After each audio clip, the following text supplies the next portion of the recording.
In this section, we will be creating your very own personalized coping mantra. As we've mentioned many times before, words have power, and that includes the words our inner pain voice uses. This next session is meant to coach you through the why creating a coping mantra is helpful, and then how to actually create one. We then take it one step further and show you how it feels to counter those negative thoughts with your strength-based coping mantra. Our biggest takeaway from today is the content of our thoughts determines how we feel. For instance, having the thought, I am a bad parent, will likely lead us to feel something like sadness or disappointment. So it makes sense that shifting the content of our thoughts will alter our emotions. This is one of the core components of cognitive behavior therapy, or CBT, the most widely researched psychotherapy to date. The thought, I am a bad parent, is a type of thought known as a negative automatic thought.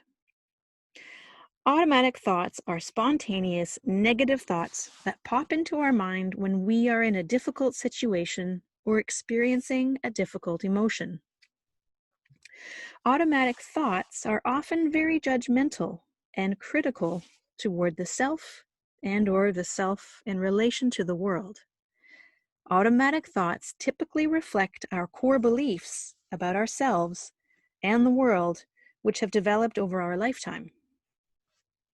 Coping thoughts, by comparison, are, and I quote, personalized, strength-based declarations about resiliency, history, or perspective that shifts the client's attention to help effectively navigate the difficult emotion. Coping thoughts help people think differently and in turn feel differently about a triggering situation. It is helpful to know that coping thoughts may be especially helpful after you have practiced observing and accepting a difficult emotion, but are still struggling with specific automatic thoughts. And the key with a coping thought is that the client believes it to be true and realistic. If you do not believe the thought, it is unlikely to be effective. So let's give this a try. We know that stressful situations often result in stressful thoughts. For example, when your teenage daughter is barely speaking to you, you may automatically think, I'm a bad parent. Likewise, another setback at work may trigger thoughts like, if I continue like this, I will soon get fired. Thoughts like these often result in feelings of distress. One effective way to manage stressful situations is to bring a coping thought to mind. A coping thought is a thought that will help you to shed a different, more constructive light on the situation. By bringing a coping thought to mind, negative thoughts are replaced by constructive thoughts, which, given our feelings follow our thoughts, can drastically reduce feelings of stress. Some examples of coping thoughts are, this situation won't last forever, or this feeling will pass, or I can feel anxious without reacting. I can tolerate this emotion until it becomes less intense. I can ride this emotion like a wave in the ocean. This emotion feels uncomfortable, but it won't kill me. I've dealt with similar situations before. I am not my emotions. This too shall pass. So our first step is to identify a stressful situation that you know amplifies your stress and/or your pain, and then write this down on your coping mantra worksheet. For example, my daughter is not talking to me.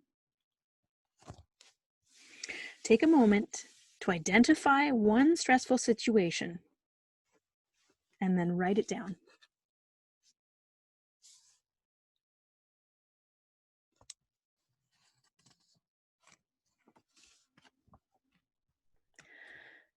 Step 2. as you write down one stressful situation, pay attention to the negative automatic thoughts that pop into your head, and then choose one to write down on your worksheet. If you find that you cannot recall one at this moment, try and think back to a stressful situation that you just came through. And perhaps think about, but even in the process of writing it down right now, even in doing so, pay attention to what automatic thoughts might be popping into your head. And if you need to pause this, please feel free. Moving on to step number 3. Come up with an alternative coping thought with which you can replace the automatic thought, and then write it down on your worksheet. So take a moment to try to brainstorm an alternative coping thought, and then write it down on your worksheet. Pause this if you need to. Okay, this is equally as important. Once you have written down your coping thought, ask yourself, how much do I believe this coping thought to be true on a scale of 1 to 10? 1 being untrue and 10 being completely true.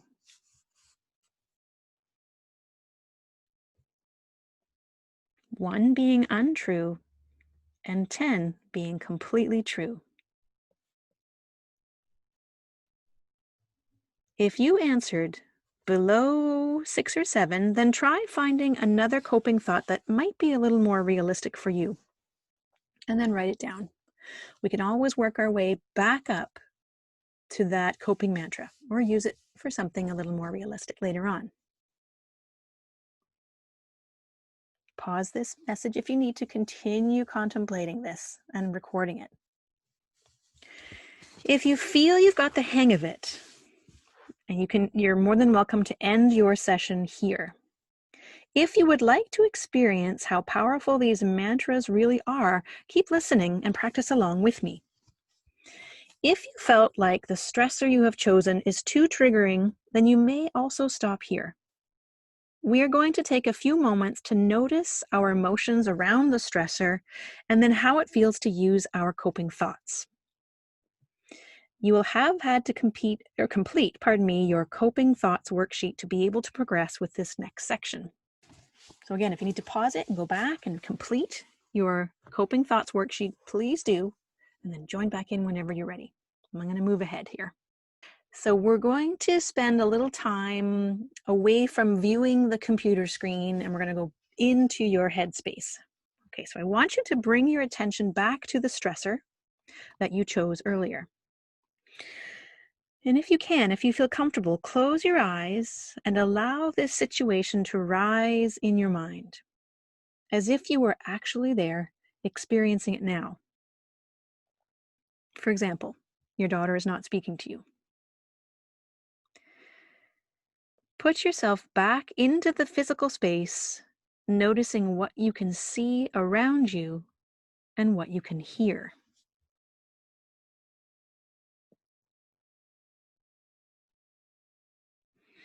Now, tune in to how you are feeling in this moment. Notice whether any uncomfortable emotions have shown up in response to imagining this triggering situation.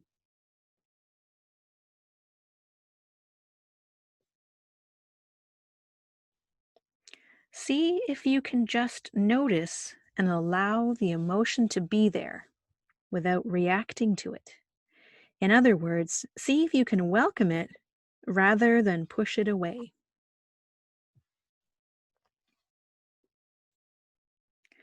Wherever the feeling is in the body, allow yourself to sit with it. Be curious about the feeling rather than resistant.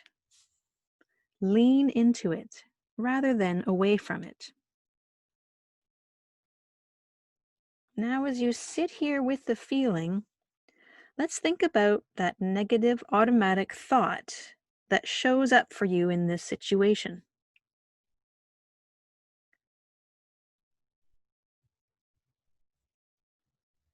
Notice what happens to the feeling in your body. Notice whether it changes at all, perhaps becoming slightly stronger or more intense.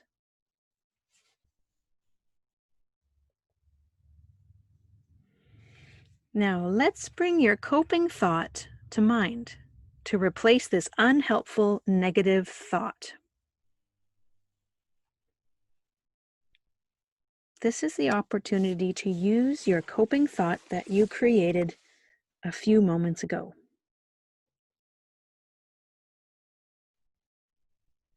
Allow yourself to repeat this coping thought to yourself a number of times over the next little while. As you do this, notice what happens to the feeling in your body. Notice whether anything changes. All right, let's wrap up the exercise now. Take a deep breath and let it out slowly as you open your eyes and come back to this space, into your room.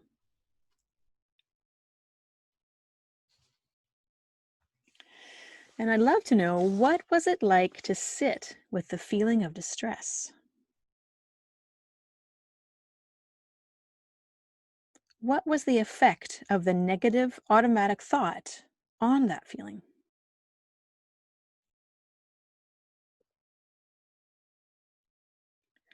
And finally, what was the effect of the coping thought on that feeling?